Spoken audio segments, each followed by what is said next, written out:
Sign this now or you're done here. 5 minutes. Not 1 second more. The words hit flat and final. No negotiation. No explanation.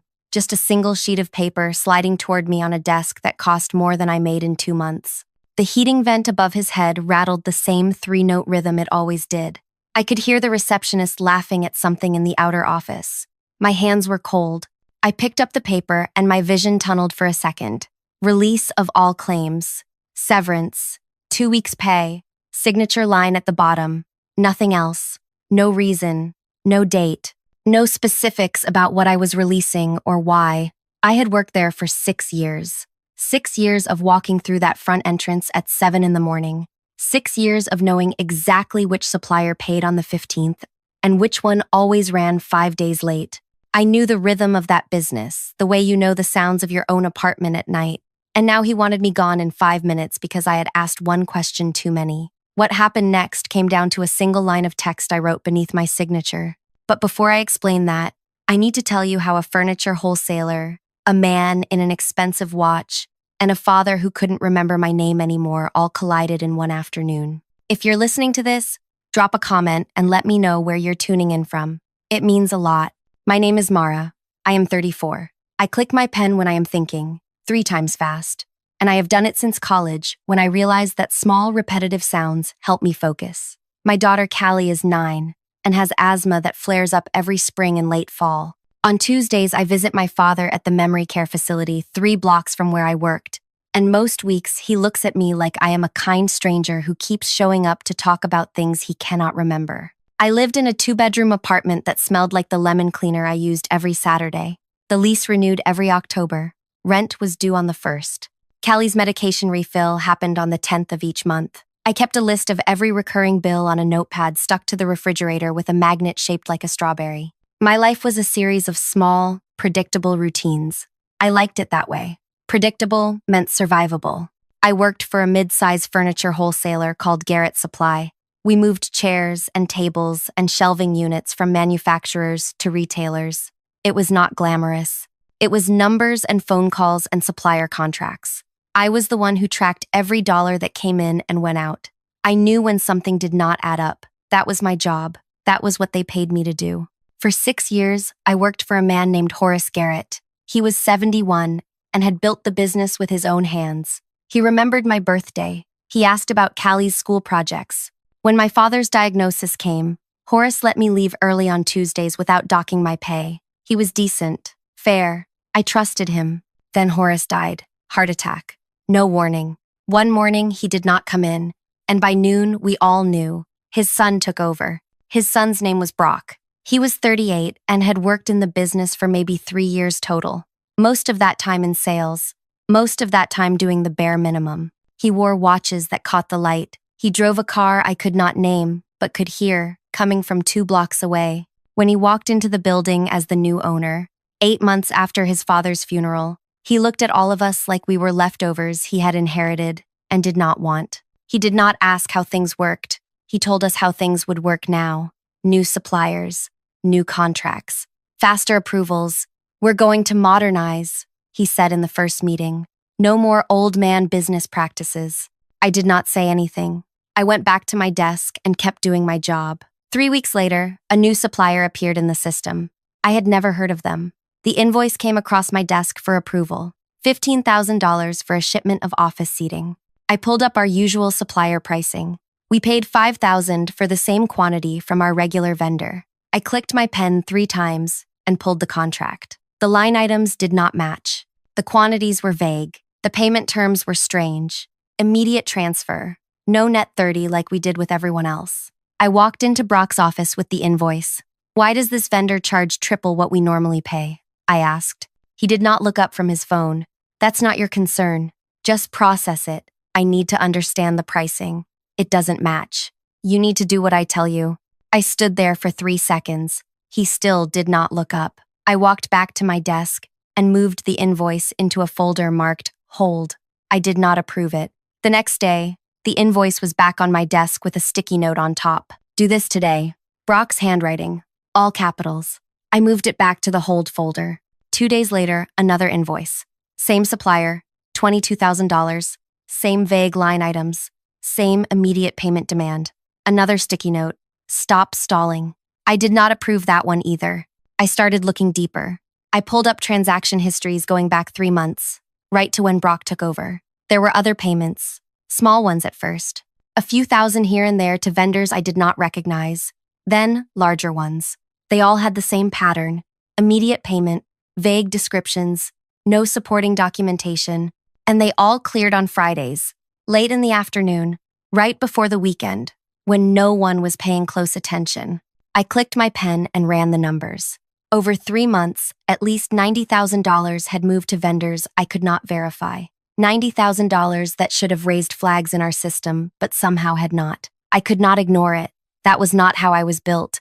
One Tuesday, I was in the break room heating up my lunch. The operations manager, a man named Glenn, who had been there almost as long as I had, came in to pour coffee. Glenn was 52 and careful. He did not make waves, but he had always been straight with me. Have you seen these supplier numbers? I asked him quietly. They don't add up. Glenn poured his coffee slowly. He did not look at me. Maybe just let it go. Let what go? He walked out without answering. The coffee pot was still dripping. I stood there, holding my container of leftover pasta, and felt something cold move through my chest. That was Thursday. On Saturday, I took Callie to the park. She ran ahead of me toward the swings, her inhaler tucked in my jacket pocket the way it always was. I watched her climb and thought about Glenn's face, about the invoices, about the fact that I had a daughter who needed stability and a father who needed care I could barely afford, even with my paycheck coming in on time every 2 weeks. I thought about what happens when you are the only person who notices something is wrong. On Monday, I came in at 7 like always. My desk was exactly how I had left it. I logged into the system and pulled up the hold folder. All the invoices I had flagged were gone. Every single one. I checked the transaction history. They had all been approved, processed, paid. Someone had gone into my account over the weekend and pushed them through. I sat very still. I clicked my pen 3 times. Then I stood up and walked to Brock's office. Did you access my account this weekend? I asked. He looked up. He smiled. It was not a friendly smile. I have access to every account. I own this company. You can't just approve payments without what? Without asking you? I don't need your permission, Mara. The way he said my name made my skin crawl, like it was a joke, like I was a joke. I'm the financial controller, I said. That's my job. If something doesn't look right, your job, he said, is to do what I tell you. That's it. If you have a problem with that, we can talk about whether you want to keep working here. I walked back to my desk. My hands were shaking. I opened my desk drawer and found the strawberry magnet I kept there, the twin to the one on my fridge at home. I held it and counted my breaths. That was Monday. On Tuesday, I went to see my father. He was sitting in the common area, staring out the window at nothing. I sat next to him and told him about Callie's science project. He nodded but did not respond. After 20 minutes, a nurse came by and said it was time for his medication. I kissed his forehead and left. On the way out, the billing coordinator stopped me. Just a reminder, next month's payment is due on the 3rd. I nodded. I knew. I always knew. On Wednesday, Brock called me into his office and shut the door. He did not ask me to sit. He placed a single sheet of paper on the desk between us. What is this? I asked. Your severance agreement. I stared at the paper. My throat felt tight. I don't understand. Sign it and take 2 weeks' pay, or I fire you right now and you get nothing. The words were simple. The room was not. The heating vent rattled. Outside the door, someone was talking about lunch orders. My vision narrowed to that single sheet of paper. I picked it up. My hands shook. It was a release form. Standard legal language. Employee waives all claims against company, past and future. Vague. No specifics. No dates. No explanation of what I was releasing or why. This doesn't say what I'm releasing, I said. It doesn't need to. You're releasing everything. Everything. The word hung in the air like smoke. I thought about Callie's inhaler, about the rent check I had to write in 9 days, about my father at the facility, about the bills that kept coming even though he did not know where he was most days, about the $90,000 in fraudulent payments I had tried to stop. Can I read it? I asked. You have 5 minutes. 4 now. I read every word twice. Standard termination language. Standard release clause. but something about it felt wrong. Not legally wrong, strategically wrong. Why was he in such a hurry? Why was he forcing me out now, today, with no warning and no documentation? Then it clicked. He needed me gone before I could talk to anyone, before I could document what I had found, before I could make it official. He needed my silence, and he needed it locked down legally. That was what this paper was for. He was not firing me because I had done something wrong. He was firing me because I had seen something wrong. My heart hammered. I clicked my pen 3 times. Then I thought about something my father had told me years ago, back when his mind was still sharp. We were sitting in his kitchen. I was 26 and had just started at Garrett Supply. He asked me how I liked it. I told him it was fine, stable, good benefits. Horace is a good man, he said. I've known him a long time. You know my boss? He smiled. I'm part owner, have been since the beginning. Horace and I started that business together in '94. He runs it. I just collect dividends. I had stared at him. You never told me that. Didn't seem important. You got the job on your own. But if you ever need anything, you let me know. That was 10 years ago. I had forgotten about it. Or maybe I had filed it away in the part of my brain that held information I did not need yet. When the dementia diagnosis came 4 years ago, I became his power of attorney. Medical decisions, financial decisions, everything. His estate attorney, a woman named Diane, had walked me through all of it. Legal authority, signing rights, fiduciary responsibility. You can act on his behalf in all business matters, Diane had said. That includes his stake in Garrett Supply. I had nodded and filed the paperwork and never thought about it again, until now. I looked at Brock. He was leaning back in his chair, arms crossed, waiting. He thought I was desperate. He thought I had no options. He thought I would sign because I needed the money and had no leverage. He was wrong. I picked up the pen. His face relaxed. Smart choice, he said. I signed my name at the bottom. Then, directly beneath my signature, in clear handwriting, I wrote, Attorney in fact for minority shareholder, per 18% stake held in trust. I set the pen down. Brock barely glanced at what I had written. He was already reaching for the paper, already smiling like he had won. Good, he said. You can leave now. 2 weeks' pay will be direct deposited. I stood up. I walked out of his office. I did not say goodbye to anyone. I walked through the front entrance, past the receptionist who was still laughing at something, past the parking lot where Brock's expensive car gleamed in the sun. I got in my car and sat there for 30 seconds. My hands were still shaking. Then I drove straight to Diane's office. She was a small woman with gray hair and reading glasses that hung on a chain around her neck. Her office smelled like old paper and coffee. She looked up when I walked in. Mara, what's wrong? I just signed something, I said. I need you to make a call. I explained everything. The invoices, the payments, Brock's demands, the severance paper, the line I had written beneath my signature. Diane listened without interrupting. When I finished, she took off her glasses and leaned back in her chair. Do you know what you just did? She asked. I signed a shareholder request. You triggered the review clause. The original partnership agreement between your father and Horace Garrett included a provision. Any shareholder or their legal representative could demand a full financial audit by formal written request. You just made that request, in writing, signed and dated. Brock accepted it the moment he took that paper from you. My chest felt tight. What happens now? Now, Diane said, we exercise that right. I'll call the audit firm we keep on retainer. They'll send a team. Brock will have 72 hours to provide full access to all financial records. Or he'll be in breach of the partnership agreement. If he's been moving money the way you described, they'll find it. He'll fight it, I said. He can try. But the clause is ironclad. Horace insisted on it when they formed the partnership. He wanted protection. Your father has 18%. That's enough to trigger review. And you have legal authority to act on his behalf. Brock just handed you the keys. I sat there trying to process it. He didn't even read what I wrote. Men like him don't read, Diane said. They assume. She made the call. I sat in her office and listened to her speak in calm, precise legal language. Formal audit request. Minority shareholder rights. 72-hour compliance window. When she hung up, she looked at me. They'll be at Garrett Supply in 3 hours, she said. 7 people. Forensic audit team. They don't wait. I drove home. I sat in my car in the parking lot of my apartment building and stared at the steering wheel. My phone was in my lap. I thought about calling someone. But who? Glenn would not help. No one else at the company knew what I had found. I was alone in this. Callie was at school.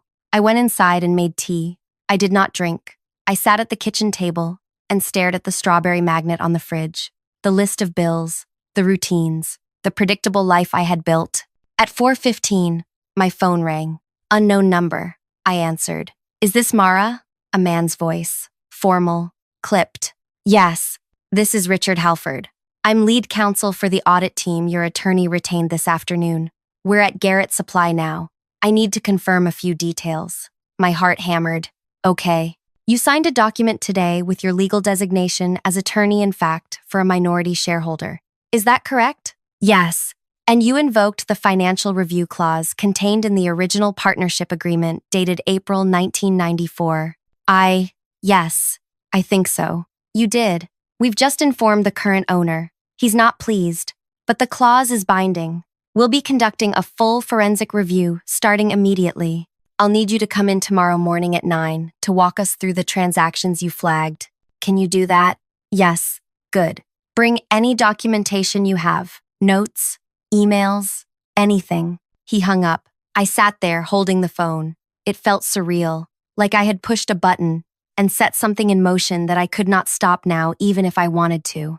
I picked up Callie from school at 5:30. She climbed into the car and told me about her spelling test. I listened and nodded and drove us home. I made dinner. I helped her with homework. I put her to bed at 8. Normal. Routine. Predictable. Then I sat on the couch in the dark and waited. At 9, my phone buzzed. A text from a number I did not recognize. This is Glenn. I heard what happened. Be careful. I stared at the message. Be careful. That was all. No explanation. No support. Just a warning. I did not sleep that night. I lay in bed and listened to the sounds of the apartment, the fridge humming, the neighbor's television through the wall, Callie's breathing from the other room. I thought about Brock's face when the audit team walked into his office. I thought about what they would find. I thought about what happens when you are the only person willing to say something is wrong. At 7 the next morning, I dropped Callie at school and drove to Diane's office. She was waiting. Ready? She asked. No. Good. Neither is he. We drove to Garrett Supply together. The parking lot looked normal. Same cars, same building. But when we walked inside, everything felt different. There were people I did not recognize standing in the hallway. Strangers in business clothes, carrying file boxes and laptops. The receptionist looked pale. Richard Halford met us in the lobby. He was tall and gray-haired and carried a leather folder. Mara, good, come with me. He led us to a conference room I had never been in before. The table was covered with papers. 3 other people were sitting there, all of them focused on laptops. One of them looked up when I walked in. You're the controller? I was. We need you to walk us through the flagged transactions. Start from 3 months ago. I sat down. For the next 4 hours, I explained everything. Every invoice, every vendor, every payment that did not make sense. They took notes. They asked questions. They pulled up records on their screens and cross-referenced my answers. At noon, Richard stood up. We have enough, thank you. What happens now?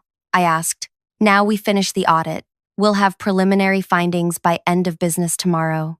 If what you've described is accurate, and based on what we've seen so far, it is, this will move quickly.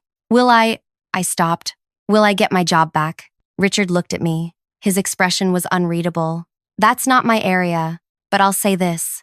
You did the right thing. Not many people would have. I left the building. Diane walked me to my car. What do I do now? I asked. You wait, she said, and you let them do their job. I drove home. I picked up Callie. I made dinner. Normal. Routine. But nothing felt normal.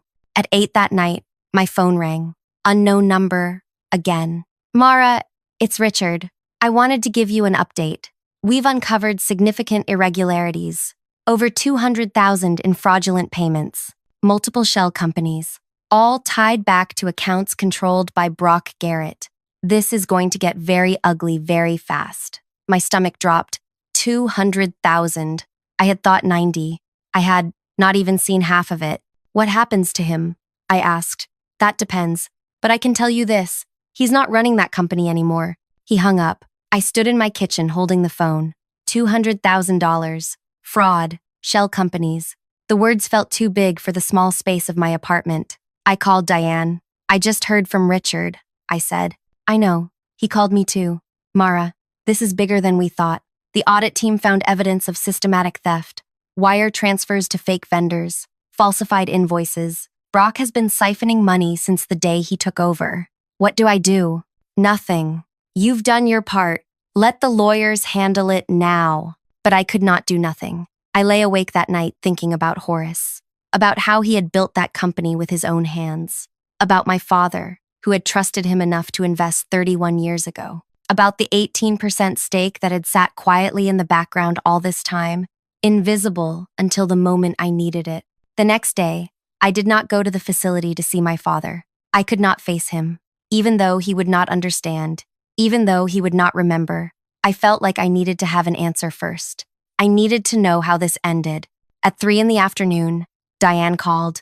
The audit is complete. Preliminary findings confirm over $230,000 in fraudulent transactions. Brock Garrett has been officially removed as acting owner pending criminal investigation. The board of directors is meeting tomorrow to appoint interim leadership. What about the employees? I asked.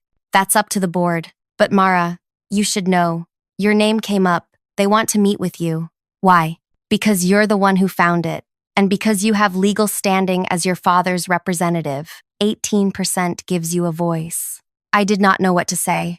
The meeting was set for Friday morning. I wore the same clothes I used to wear to work.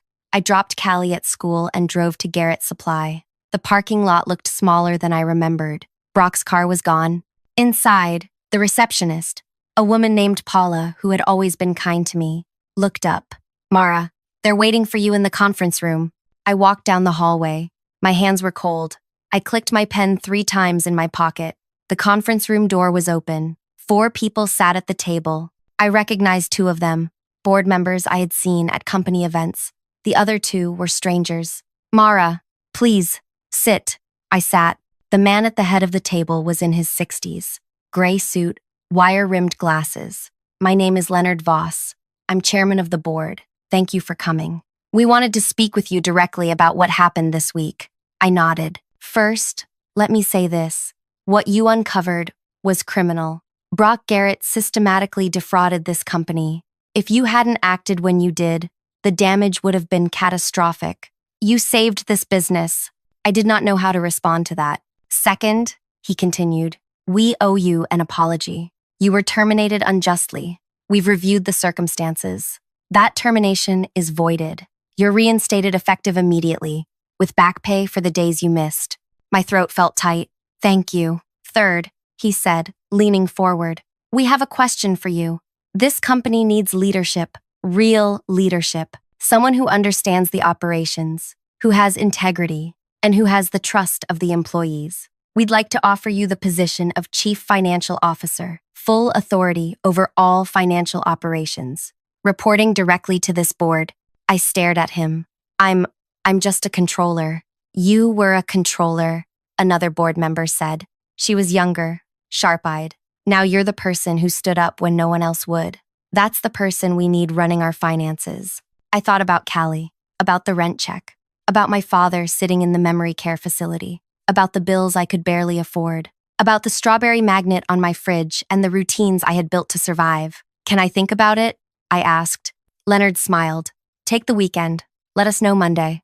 I left the building. I sat in my car and cried for 5 minutes. Not sad crying, not happy crying, just the kind of crying that happens when your body finally lets go of something you have been holding too long.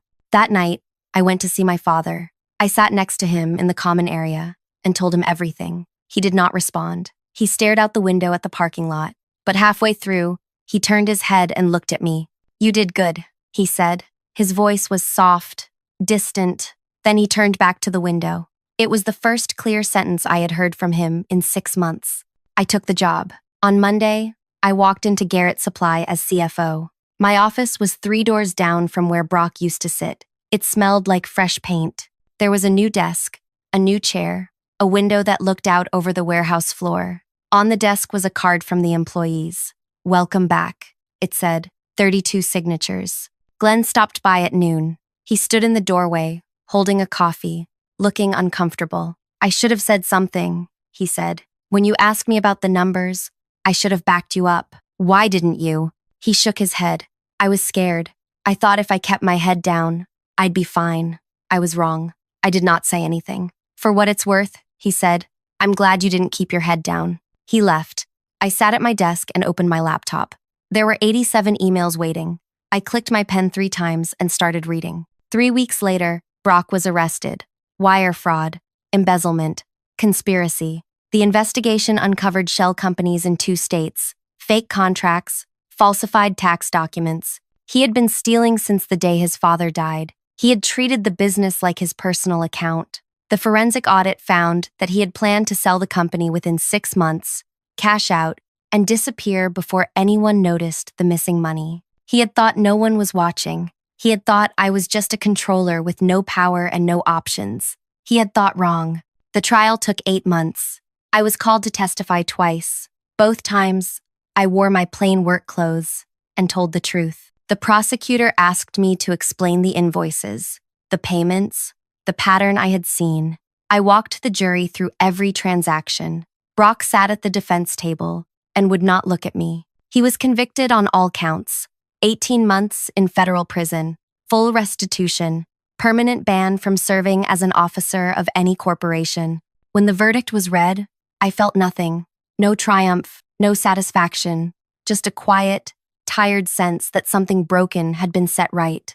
I still work at Garrett Supply. It has been 14 months since the day Brock put that severance paper in front of me. Callie is 10 now. Her asthma is under control. I still visit my father every Tuesday. Most weeks, he does not speak. But sometimes, on good days, he looks at me and says my name.